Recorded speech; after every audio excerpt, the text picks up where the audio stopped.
யூத ராஜசிங்கம் உயிர்த்தெழுந்தார், உயிர்த்தெழுந்தார், நரகை ஜெயித்தெழுந்தார். யூத ராஜசிங்கம் உயிர்த்தெழுந்தார், வேதாள கணங்கள் ஓடிடவே, ஓடிடவே, உருகி வாடிடவே. யூத ராஜசிங்கம் உயிர்த்தெழுந்தார், வானத்தின் சேனைகள் துதித்திடவே, துதித்திடவே, பரனை துதித்திடவே. யூத ராஜசிங்கம் உயிர்த்தெழுந்தார், மரித்த கிறிஸ்து இனி மரிப்பதில்லை, மரிப்பதில்லை, இனி மரிப்பதில்லை. எரித்த கிறிஸ்து இனி மரிப்பதில்லை. எழுந்தார் என்ற தோணி எங்கும் கேட்குதே, எங்கும் கேட்குதே, பயத்தை என்றும் நீக்குதே. யூத ராஜசிங்கம் உயிர்த்தெழுந்தார். கிறிஸ்துவுக்குள் மிகவும் பிரியமான சகோதரிகளுக்கு இந்த நாளின் காலை தியானத்துக்கென்று கர்த்தர் நம்மோடு பேசுகிற வேத வசனம் எசேயா தீர்க்கதரிசியின் புத்தகம் 52 அதிகாரம் 14 வசனம். மனுஷனை பார்க்கிலும் அவருடைய முகப்பார்வையும் மனுபுத்திரரை பார்க்கிலும் அவருடைய ரூபமும் இவ்வளவு அந்த கேடு அடைந்தபடினாலே அவரை கண்ட அநேகர் பிரமிப்படைந்தார்கள். இந்த பகுதியில் கூட இயேசு கிறிஸ்துவனுடைய சிலுவை மரணத்தை பற்றி சொல்லப்படுது பாருங்க. மனுஷனை பார்க்கிலும் அவருடைய முகப்பார்வை, மனுபுத்திரரை பார்க்கிலும் அவருடைய ரூபம் இவ்வளவு அந்த கேடு. மனுஷனை பார்க்கல, அதாவது மனுஷனுடைய முகப்பார்வையை விட அகோரமான முகப்பார்வை ஆயிடுச்சு. மனுபுத்தருடைய ரூபத்தை விட அகோரமான ரூபமாயிடுச்சு. இவ்வளவு அந்த கேடு அடைந்தபடினாலே, இவ்வளவு அந்த கேடுன்னா அந்த அளவாக கேடு, அவருடைய முகம் அந்த அளவு சிதைக்கப்பட்டுச்சு. அடைந்தபடினாலே அவரை கண்ட அநேகர் பிரமிப்படைந்தார்கள். அவரை அழகா பார்த்தவங்களாம் அப்படியே பிரமிப்பாயிட்டாங்க. என்ன இப்படி இருக்கு இவருடைய முகம்? அவருடைய முகம் சூரியனை போல பிரகாசம், அவருடைய வஸ்திரம் வெண்மையா இருந்துச்சு, உறைந்த மழை போல. அப்படிலாம் நம்ம படித்தோம்ல. வெளிப்படுத்தல பார்த்தீங்கன்னா 1 அதிகாரத்தில் அவருடைய ரூபத்தை பற்றி இருக்கு. அவ்வளவு பிரகாசம் உள்ள, அவ்வளவு முக ரூபம், அழகான அவரு. இந்த உலகத்துல அவரை போல அழகுள்ளவர் யாரும் இல்லை, இயேசுவை போல் அழகுள்ளவர் யாரும் இல்லையே நம்ம படிக்கோம்ல. அப்படி அழகான ஒரு முகத்தை அசிங்கமாக்கக்கூடிய அளவுக்கு சாத்தான் என்ன செய்தான்? அந்த சிலுவை மரணத்தை ஆண்டவருக்காக மக்களை கொண்டு அதை கொடுத்தான். சிதைத்தாங்க முகத்தெல்லாம். ஆனால் அவர் அதை என்ன செய்தார்? ஏற்றுக்கொண்டார். கெத்செமனே தோட்டத்தில் கூட அவர் சொல்லுவார், இந்த பாத்திரம் என்னை விட்டு நீங்கள் குடும்பமானால் நீங்கட்டும், ஆனாலும் என்னுடைய சித்தம் அல்ல ஆண்டவரே, உம்முடைய சித்தம் அப்படின்னு ஒப்பு கொடுப்பார்.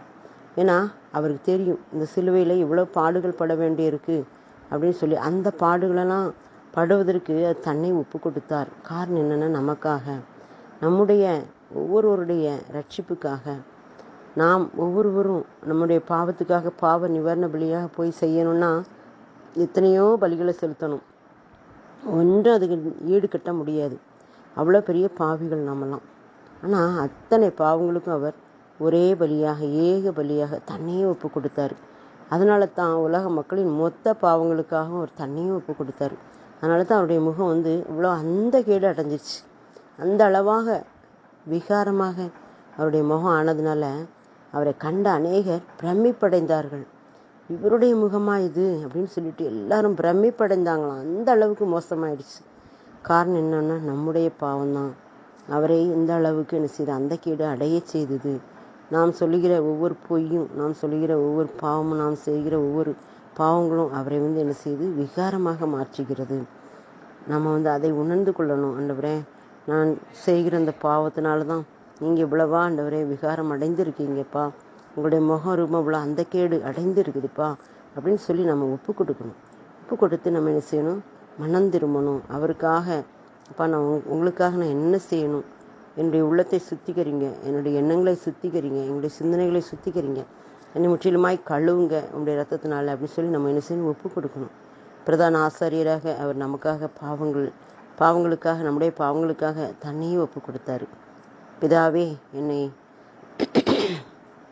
உம்முடைய கைகளில் நாவி ஒப்புவிக்கிறேன் என்று சொன்னார். என் தேவனே, என் தேவனே, ஏன் என்னை கைவிட்டீர் என்று சொல்லுவார். தேவன் அவரை கைவிடவே இல்லை. ஆனாலும் கூட அவர் கைவிடப்பட்ட நிலைமையில் ஆறுறதுக்கு காரணமே நம்முடைய பாவம். பிதாவுக்கும் குமாரனுக்கும் இடையில ஒரு மறைவை கொடுத்துடுச்சு, ஒரு மறைச்சிடுச்சு. அதனால் அவருடைய முகத்தை பிதாவை பிரியாத அவருக்கு அந்த நேரத்தில் பிதாவுடைய முகம் அவருக்கு மறைக்கப்பட்ட அப்படின்னால கதறுவார், என் தேவனே ஏன் என்னை கைவிட்டீர் அப்படின்னு சொல்லி. அப்படியாக நம்முடைய ஒவ்வொரு பாவமும் அவரை பிதாவை விட்டு பிரிக்கிறது, நம்மை விட்டும் பிரிக்கிறது.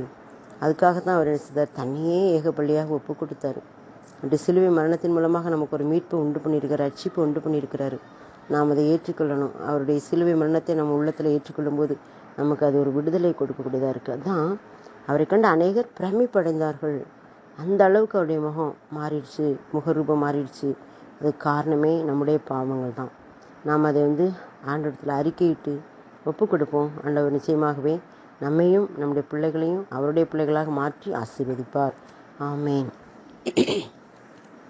அந்த கேடடைந்தார் அழகற்று தோன்றினார், அந்த கேடடைந்தார் அழகற்று தோன்றினார், சொந்தமாக சேர்த்திட இந்த பாடடைந்தாரே, சொந்தமாக சேர்த்திட இந்த பாடடைந்தாரே, நிந்திக்கும் உன்னையும் சந்திப்பார் நீ வாராயோ.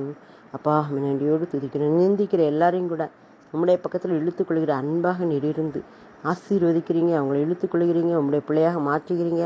அதற்காக நன்றி செலுத்துகிறோம்.